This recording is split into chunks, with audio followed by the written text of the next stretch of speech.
voilà le secret de vivre la santé divine. Le secret là.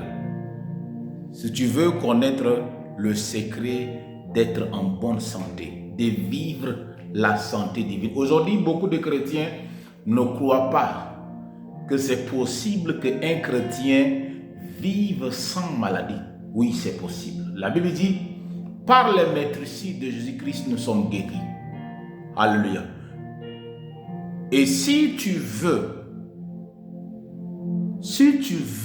vraiment vivre sans maladie, être en bonne santé, je bénis le Seigneur pendant plus de 15 années dans le ministère. Je n'ai jamais été hospitalisé. Je n'ai jamais dépensé plus de 5 000 francs pour les médicaments.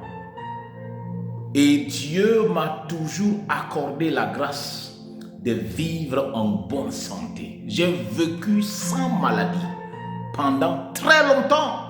Et je sais que ce même Dieu te donne aussi à toi la capacité de vivre sans maladie. Le premier point, le premier secret pour t'aider à vivre la santé divine. Je ne parle pas de la santé parfaite, je parle de la santé. C'est-à-dire que cette capacité surnaturelle à être en bonne santé là, c'est Dieu seul qui peut te donner cette capacité. Le premier point, tu dois naître de nouveau. 2 Corinthiens 5, 17, il dit, si quelqu'un est en Christ, il est une nouvelle créature. Les anciennes choses sont passées et toutes choses sont devenues nouvelles. Alléluia. Si tu es réellement né de nouveau, tu ne peux pas être esclave de maladie. Un chrétien qui est réellement né de nouveau ne peut pas être esclave de la maladie. Il ne peut pas. Ça, c'est pas possible. Et l'une des mentalités qui m'a beaucoup soutenu, c'est cette compréhension de la nouvelle naissance. Et surtout lorsque nous regardons la vie de Jésus-Christ et les disciples de Jésus-Christ, il n'y a jamais eu un jour où on a entendu, où on a lu que Jésus-Christ était malade et que les autres disciples étaient venus pour prier pour lui. Ou que Pierre était malade, Jean était malade. Et que Jésus-Christ dit, allons-y, Pierre est malade, Matthieu est malade, Jean. Alléluia. On n'a jamais lu ça dans la Bible. Si tu es réellement né de nouveau, tu as en toi la capacité de ne pas tomber malade. Il faut juste activer cette capacité-là par une bonne compréhension. Dis-toi aujourd'hui que je suis né de nouveau. Je ne peux pas tomber malade. Je ne peux pas être esclave de la maladie. La deuxième clé que je veux mettre encore dans ta main, c'est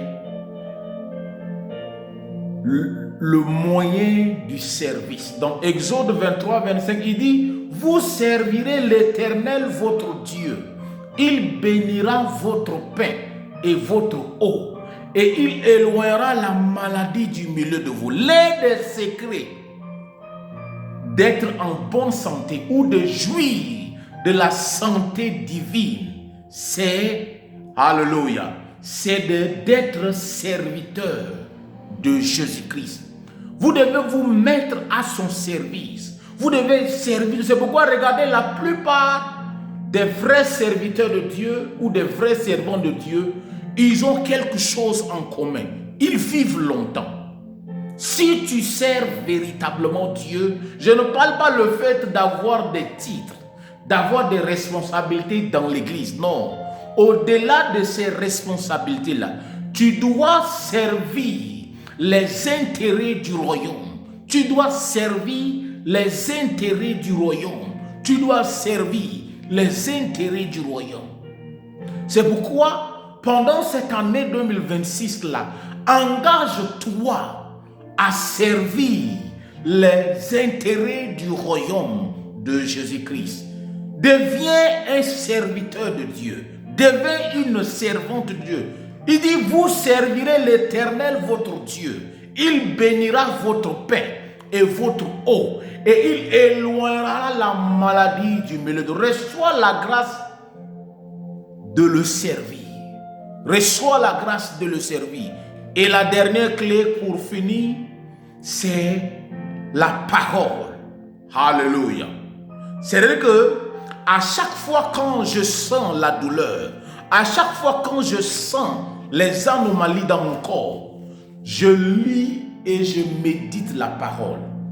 Dans Proverbe 4, nous voyons clairement, il dit, Alléluia, Amen. La parole de Dieu donne la vie. Dans Somme 107, verset 20, il dit, il envoie sa parole et sa parole les a guéris. Il envoie sa parole. La parole de Dieu a la capacité de te faire vivre en bonne santé. Lorsque un chrétien lit, il étudie, il médite la parole jour et nuit, il reçoit en lui la capacité surnaturelle de vivre en bonne santé. Ça, c'est le secret simple. Alléluia. Qui te permet de vivre en bonne santé. Alléluia. Ces trois clés-là. Amen. Engage-toi cette année 2026. Alléluia. Tu dois naître de nouveau. C'est-à-dire que tu dois devenir véritablement enfant de Dieu. Je ne parle pas le fait de devenir membre d'une église. Tu dois devenir véritablement, amen, un enfant de Dieu en naissant de nouveau. De deux, tu dois servir les intérêts du royaume. De trois, tu dois lire, étudier, aimer la parole, faire de la parole ta nourriture. Ça nourrit ton âme. La Bible dit, bien-aimé, je souhaite que tu prospères à tous égards et sois en bonne santé, qu'on prospère l'état de ton âme. C'est seule la parole qui a la capacité de faire prospérer ton âme. Merci d'avoir suivi jusqu'à la fin. Abonne-toi pour encourager la chaîne, pour m'aider à grandir, pour la gloire de Jésus-Christ. Et commente Amen et like et aussi partage cela pour que Jésus-Christ soit glorifié au nom de Christ. Amen.